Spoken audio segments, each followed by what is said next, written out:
Fala, meus catatais, tranquilidade? Professor Sérgio Coelho aqui falando com vocês. Falar um pouquinho sobre a prova de meio de ano, vestibular de meio de ano da FGV, que acontece agora no final de maio, dia 24 de maio, para ser mais preciso com vocês. Resolvi gravar esse vídeo que alguns estudantes, ex-alunos, vieram me procurar pedindo ajuda se eu podia comentar brevemente sobre essa prova. Obviamente que num vídeo curto aqui não dá pra gente acabar abarcando tudo, mas eu vou tentar ser o mais completo possível com vocês, tanto em geografia, tanto em atualidades.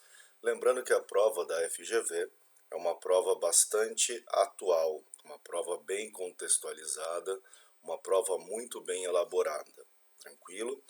E aí a gente começa aqui, ó, lembrando que a prova é dia 24 de maio, nós temos aí 15 questões objetivas de humanidades, dividida em história, geografia e atualidades. Tudo bem? O resultado já sai logo em junho para começo de aula já em agosto. Seguimos aqui para alguns temas importantes para a gente pensar na prova da GV, tá? Eu não vou ficar lendo slide com vocês aqui, mas nós temos a inteligência artificial, é um assunto recorrente, cada vez mais, pensando na ideia de uma IA generativa, o limite dessa IA, até onde o nosso trabalho vai estar garantido, questão de sociedade sem criatividade, onde que a noção básica de criatividade, emprego, humanidade vai ser discutida. E até onde vai o limite da IA, tá? Não esqueçam também uma coisa bastante importante, já puxando para segundo tópico aqui, que é meio ambiente. A temática ambiental ela está muito em foco, mas muito mesmo. Até pensando aí numa economia verde. Lembrando que a GV tem economia, tem administração e ela tem uma característica de ser uma faculdade inovadora. Então, não tem como a gente fugir dos grandes problemas ambientais. Lembrando, no final do ano nós tivemos a COP30 no Brasil, onde de novo vai ser discutido questão de financiamento, questão ambiental, e o Brasil no centro dessa discussão ambiental. Até porque há um vazio de políticas ambientais no Brasil, uma retomada, mesmo que lenta, dessas políticas ambientais no território brasileiro, no estado brasileiro. Perfeito? Outra coisa, economia verde, renovação e transição energética. As implicações disso para o mundo, pensando em meio ambiente. Como cruzamos meio ambiente e inteligência artificial? Recursos essenciais para a inteligência artificial.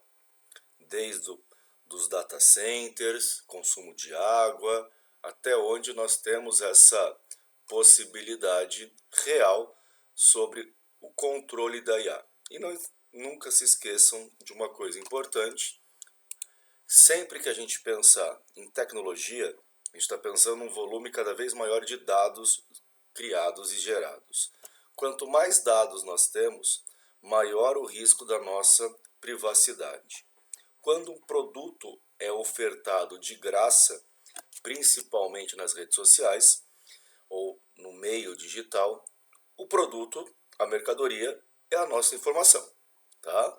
Então não esqueçam disso quando a gente pensa em IA, principalmente a IA generativa. E aí nós temos vários casos, vários exemplos de IA generativas. Perfeito? E também falar de desigualdade. GV vai discutir problemas brasileiros, vai discutir problemas mundiais quanto às diferenças, às desigualdades ainda, o mundo pós-Covid, a ideia de uma juventude que pela IA e pelo acesso às redes tem o seu cérebro derretido, o brain rot, que foi palavra do ano aí recentemente, o acesso à universidade, o acesso à informação, a questão do crime organizado, principalmente no Brasil, essa pressão internacional para que o crime organizado seja classificado no Brasil como grupos terroristas. Então são assuntos que a GV pode vir a trazer aí dentro de atualidades. Óbvio que a gente vai falar mais para frente sobre as outras atualidades aqui. Seguindo com vocês aqui, primeira coisa, Estratégia para a prova, meus anjos. Clássico, tá? Os professores de vocês já falaram isso, eu vou falar de novo. Resolver prova anterior da GV. Por que eu resolvo prova anterior de vestibular, gente? Eu resolvo essas provas para pregar a essência e a estrutura da prova. Como a banca da GV vai pensar, como a banca do INSPER pensa, como uma banca de uma FUVEST, uma banca VUNESP pensa. Então, por isso que professores, e eu sou aí um deles, insiste tanto para vocês, vestibulandos, resolver as provas anteriores. Óbvio, lê os textos introdutórios. Mantenha aquela sequência clássica que vocês estão acostumados. Não comecem pelo texto, comecem pelo comando. Então você vai ter ali enunciado, depois as alternativas e sim o texto, tá? Para a GV tem que ler o texto de apoio, tá? A GV vai cobrar muito de vocês a interpretação. Segue o passo. GV e os vestibulares não vão usar pegadinhas. Duas alternativas pelo menos muito erradas, mas óbvio, gente, não é óbvio, tá? A GV vai cobrar de vocês uma capacidade de interpretação. E como é uma prova montada e muito bem elaborada, não tem como vocês estarem desatualizados do que acontece no mundo. Então tem que ter acompanhado as grandes notícias, se não a notícia inteira, pelo menos as manchetes, tá? Associar causa e consequência. Então, uma queimada, uma seca na Amazônia, pegar a seca, tá? Vai gerar uma inflação no Brasil inteiro, produção de alimento, alteração de ciclo hidrológico. Então, como que isso vai pegar? E geografia, não tem como. Leitura de mapa, gente. Vamos ter que ler mapa e não só olhar o mapa como figura ilustrativa. Perfeito? Nessa mesma ideia, seguindo com vocês aqui, ó, pensar aí o que a gente pode estudar em 5 dias, véspera da prova. Primeiro, assistir essa videoaula, identificar os tópicos que você tem mais dificuldade, resolver pelo menos 10 questões da GV sobre geopolítica, 10 questões no dia seguinte sobre meio ambiente e política brasileira, ou sobre o cenário atual do Brasil, urbanização, economia e tecnologia no 4º dia, fazer uma revisão geral no 5º dia e na véspera, gente, na boa, descansa, tá? Não tem como querer se matar na véspera de estudar. No máximo, bate o olho no seu mapa mental, nada de conteúdo novo. Acabou. É sentar na véspera, descansar, esvaziar a cabeça e, consequentemente, sentar para fazer aquela prova tão esperada por vocês. Maravilha? E aí nós temos a continuidade aqui, ó. Como funciona a prova. Isso está tudo no edital para vocês. Então não tem como a gente fugir e eu vou adiantar isso aqui com vocês, tá? Tópicos principais que nós vamos trabalhar aqui, ó. Então vamos passar um pouquinho de geopolítica, globalização, questão ambiental, questão territorial, urbanização e dinâmica populacional. Pensando em geografia. Já em atualidades, nós temos política brasileira atual, economia Brasil, os conflitos internacionais cruzando com geopolítica, as relações internacionais, tecnologia, sociedade e saúde. Perfeito?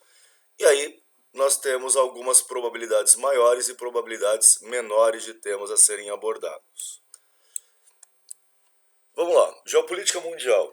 Prestar muita atenção, gente, mas muita atenção nos conflitos que ainda estão em curso. Quais conflitos eu indicaria para vocês aqui? Eu até deixei no slide. Ó.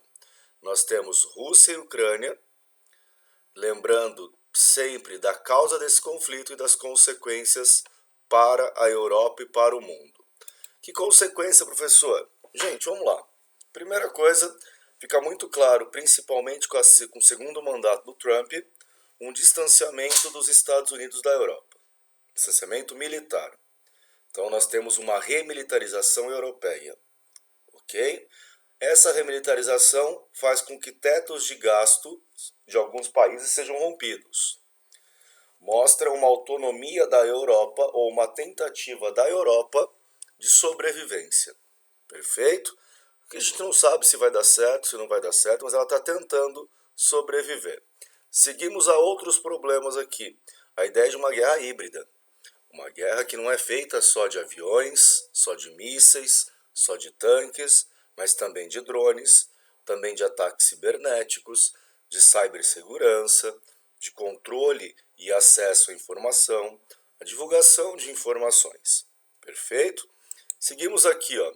Israel-Hamas, todo o histórico de Oriente Médio, o avanço de Israel sobre o território palestino, a destruição da Palestina provocado pelo ataque terrorista do Hamas, os desdobramentos globais desse conflito, como o ataque israelense apoiado pelos Estados Unidos ao Irã, em cima da busca por um programa nuclear, o avanço israelense sobre o sul do Líbano. Então a gente tem N possibilidades de discutir sobre Israel e Hamas, ok? A própria questão do Oriente Médio como centro estratégico mundial. Estados Unidos e China, que é uma outra discussão, né, gente, quando a gente fala de Estados Unidos e China, que é uma continuidade da guerra comercial.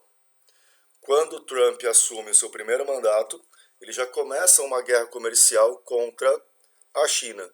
E ele dá uma continuidade a essa guerra comercial no segundo mandato. Envolvendo China, os problemas territoriais, ficaria muito atento, principalmente com a questão de Taiwan.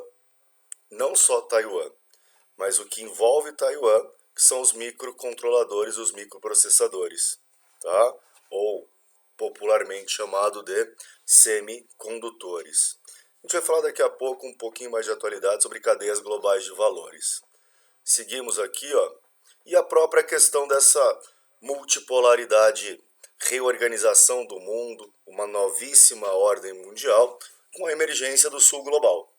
Então, o Sul Global deixa de ser somente um coadjuvante no cenário mundial e passa a ter uma força muito grande, principalmente com a expansão dos BRICS, o Fundo Comum de Moedas, o aumento do comércio Sul-Sul, Sul-Sul, ok? E o fortalecimento das relações internacionais desses blocos. Desse novo, não vou chamar de bloco, mas dessa nova cooperação econômica. E por consequência, gente, com a emergência dos BRICS, nós vamos ter também uma crise das organizações internacionais. Então, aquelas organizações clássicas criadas lá na Guerra Fria, ONU, OTAN, vai aparecer com questionamento. Inclusive a própria ONU, quando o Trump, envolvendo Gaza, faz um novo Conselho da Paz.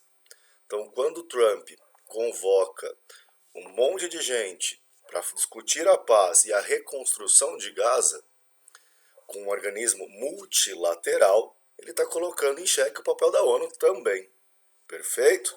Seguimos aqui, ó, sobre outros assuntos, que está aqui, ó.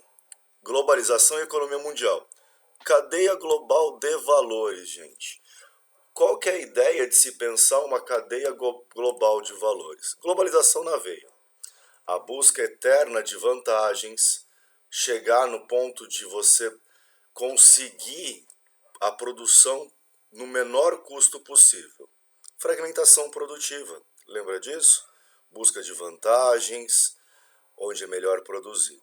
Ao mesmo tempo que nós temos essa globalização, eventos como a crise de 2008, a pandemia, a crise do canal de Suez provocada pelo cargueiro chinês, leva o mundo a repensar o just-in-time, repensar o próprio toyotismo, sistemas produtivos, lembra? Just-in-time vem do toyotismo, a ideia de você fragmentar a produção em busca do melhor custo. Bom, para isso funcionar, a engrenagem da economia mundo ela tem que estar perfeitamente azeitada. Se ela não está perfeitamente azeitada, o que vai acontecer? Pulou um dente, gente, quebrou tudo. E aí os países buscam exatamente alternativas a isso. A troca da produção longe, ou reshoring, né? Fazer um reshoring, trazer para dentro a produção. Ou o nearshoring, produzir o mais próximo possível. Podemos discutir aqui, ó, dentro de blocos econômicos, juntando com desglobalização, o próprio acordo que substitui o NAFTA, o USMCA.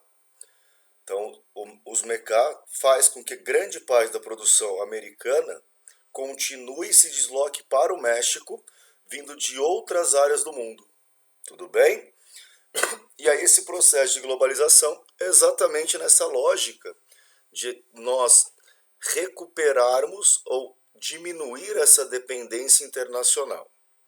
Não tem como a gente fugir da China, tá? A potência econômica mundial, os investimentos em infraestrutura no mundo, o soft power chinês.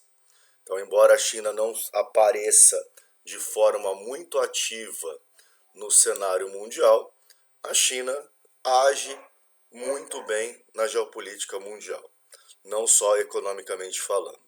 Transição energética, tecnologia chinesa, a própria IA, tá? A velocidade que o DeepSeek foi criado como resposta ao próprio chat GPT. Então a China está aí no mundo e não tem como a gente não pensar na China para questões comerciais. Perfeito? Blocos econômicos. Cara, eu tenho aqui BRICS, eu coloquei, porque o BRICS na verdade não é um bloco econômico. Tá? Lembra que os BRICS são uma organização econômica e não um bloco. Mas nessa ideia de você trazer economias mais próximas e mais colaborativas, tudo bem a gente pensar como bloco. Mas lembra, não é bloco, perfeito? Quanto aos blocos, eu queria que vocês se atentassem muito à questão do acordo Mercosul-União Europeia. Ai, Sérgio, de novo, professor, já falou disso no ano passado, já apareceu questões da GV mais de uma vez, falando sobre o acordo Mercosul-União Europeia. Sim, de novo, porque esse acordo foi assinado. Depois de mais de 20 anos de negociação, nós tivemos a assinatura do acordo Mercosul-União Europeia. Prazo para começar a funcionar, coisa que a gente não tinha ainda. Então fiquem atentos a isso também. A própria crise da União Europeia como representatividade internacional. E aí volta o que a gente falou lá atrás, agora há pouco. Ou seja, a remilitarização e a tentativa de sobrevivência da Europa. Tranquilo? Seguimos aqui, ó, de novo, disputa tecnológica. IA, 5G, internet das coisas, uma nova área de busca. E eu queria colocar nessa disputa tecnológica uma coisa mais atual que eu acho pouco provável que a GV cobre no meio do ano, mas talvez no final, é a própria missão Artemis. Que os países que chegaram à Lua depois da União Soviética e dos Estados Unidos, nós temos a China, a Índia e o Japão. Tá? Desses três, eu ficaria atento aos dois, China e Índia. Então, quando esses países também chegam à Lua, e não é uma viagem simples, tá? A gente precisa ter uma demonstração de tecnologia, que é exatamente o que a China e a Índia fazem muito bem. Maravilha? Vamos lá então um pouquinho, que nosso tempo já está indo, se esvaindo. Questões ambientais. Mudança climática, gente. Não é característica da GV cobrar questões sobre o que é aquecimento global, mas ela vai cobrar consequências do aquecimento global e soluções.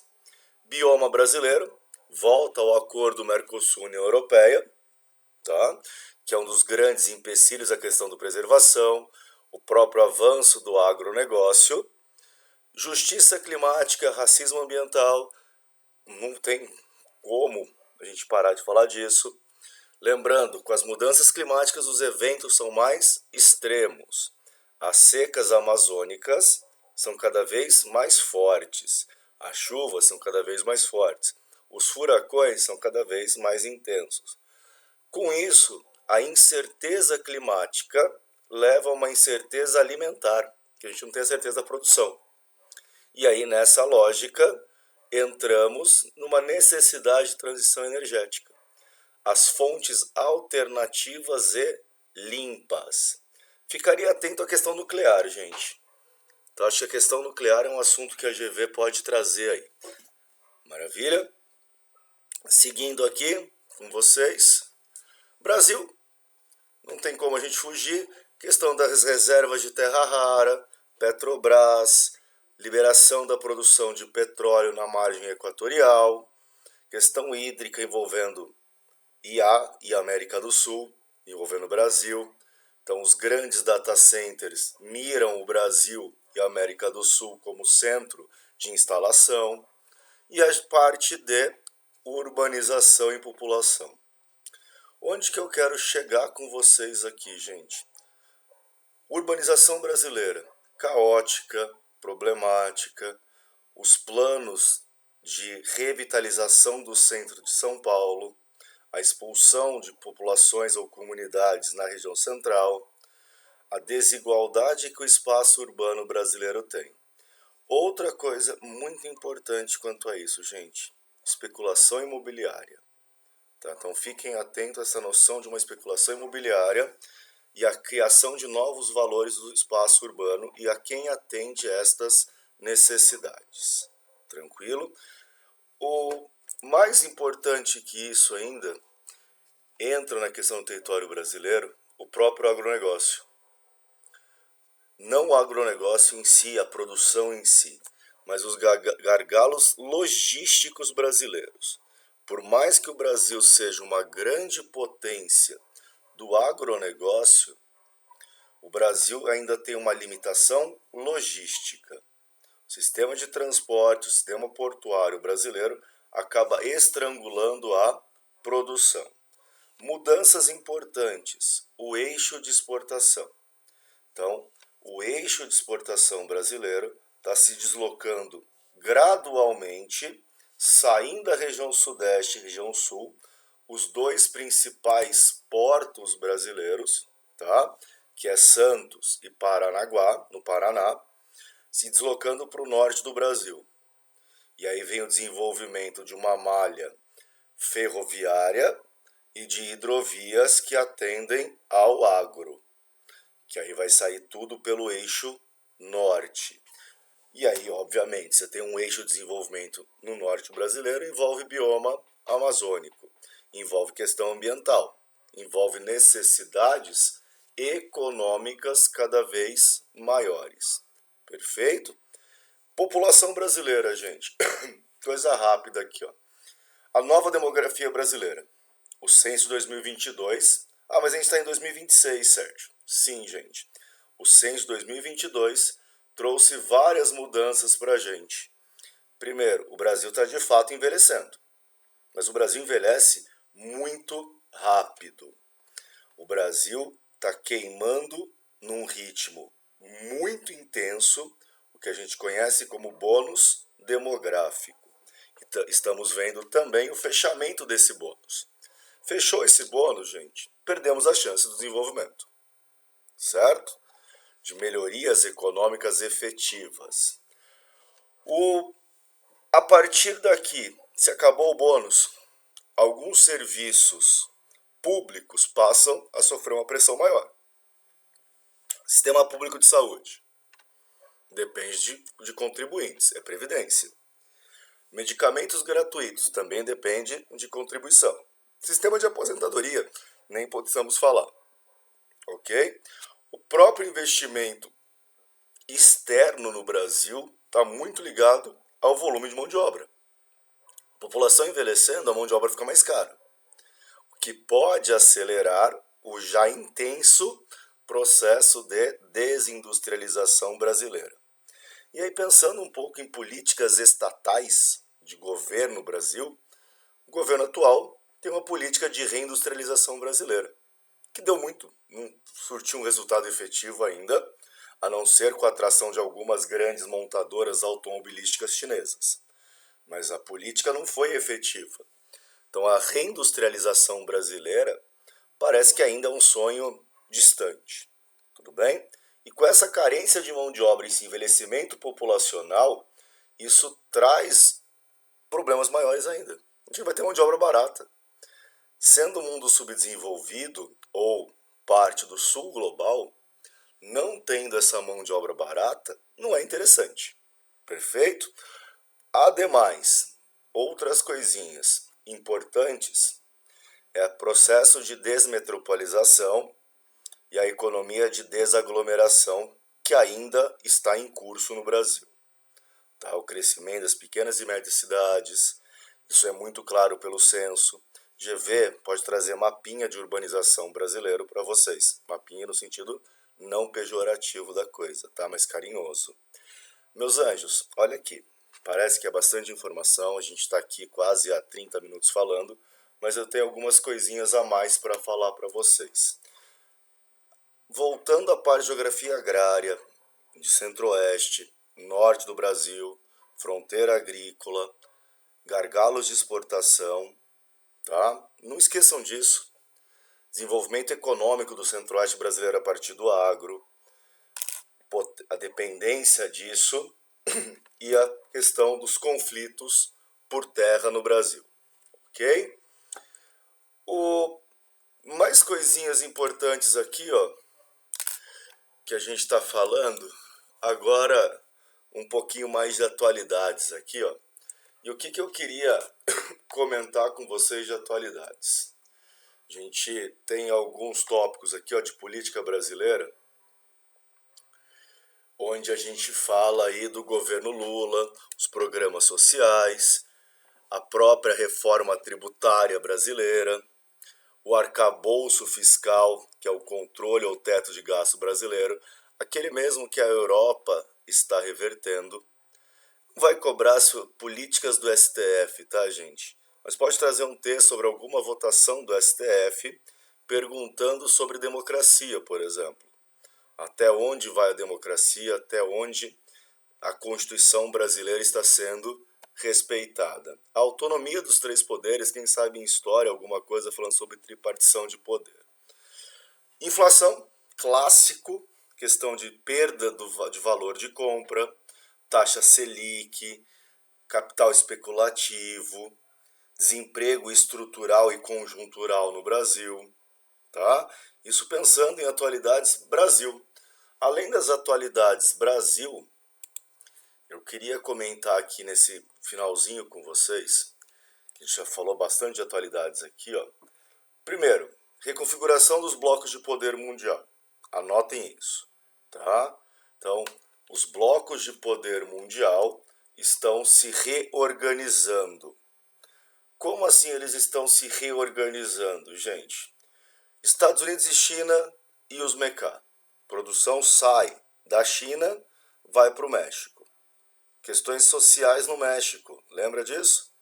NAFTA é o começo em 94, vira os MECA. Envolve questão migratória, envolve controle de fronteira, envolve ICE. Tá? Então a política restritiva dos Estados Unidos tem muito a ver também com a manutenção do maior número de mexicanos no México. Quanto mais mexicanos estiverem no México, volta a questão do bônus no Brasil. Mão de obra mexicana valoriza ou vai continuar barata? E aquilo que era produzido na China vai poder ser produzido onde? No México, near shore, produzir o mais perto possível. O que segura ainda os Estados Unidos à China e garante a hegemonia ou a prevalência de uma autonomia da ilha de Taiwan? Semicondutores. O que o governo Trump está fazendo? Incentivando a produção de semicondutores dentro dos Estados Unidos. Tá? Então, trazer de volta essa produção que está em Taiwan. Isso pode alterar a questão chinesa e Taiwan também. Maravilha? Já falamos das atualidades do acordo Mercosul-União Europeia. Não gostaria que vocês esquecessem de ver isso. E aí entra a economia verde ou protecionismo verde, que uma das justificativas da Europa é exatamente que o Brasil e o Mercosul não respeitam meio ambiente, tá? Junto do processo de desglobalização, o processo de desdolarização da economia, então o mundo buscando aí uma autonomia ou uma separação cada vez maior da moeda americana. Não que a moeda americana não vai circular mundialmente, mas buscar alternativas a esta moeda. Tranquilo? Eventos climáticos no Brasil, clássico. El Niño, como que isso impacta o Brasil. Conceito e uma corrida por uma transição energética, diminuindo o peso do Oriente Médio, tá? Mas também muito a ver com a relação do governo Trump no mundo. Enquanto o mundo mantém uma transição energética acelerada, ela não é plena. E os Estados Unidos buscam exercer o controle sobre a fonte tradicional de energia. E aí envolve Venezuela, derrubada ou queda do governo Maduro, feito pelos Estados Unidos. Por que não discutir direitos internacionais, discutir autonomia, discutir soberania nacional? Certo? Nos conceitos básicos de Estado, nos conceitos básicos da geografia. Perfeito? Bom, meus queridos, acho que no mais, com tudo isso aqui, fazendo as questões propostas, vocês vão conseguir aí entender como que a GV pensa, como que a prova da GV vai ser feita. Tudo bem? Agora, fechando com vocês aqui, ó, um cenário geopolítico mundial, tudo que a gente falou, tá? Ó, Rússia e Ucrânia, Israel, Hamas, Estados Unidos, Trump 2, acelerando a desglobalização, fazer a América grande de novo, ampliação dos BRICS, Mar Vermelho, Oriente Médio, rotas comerciais, prevalência do comércio marítimo e a crise das instituições tradicionais. Tudo bem? Agora, no mais, tem meu contato aqui no chat, deixe seu joinha, tá? Vamos farmar a áurea e vamos para cima da GV. Qualquer coisa, só me procurar. Aquele abraço.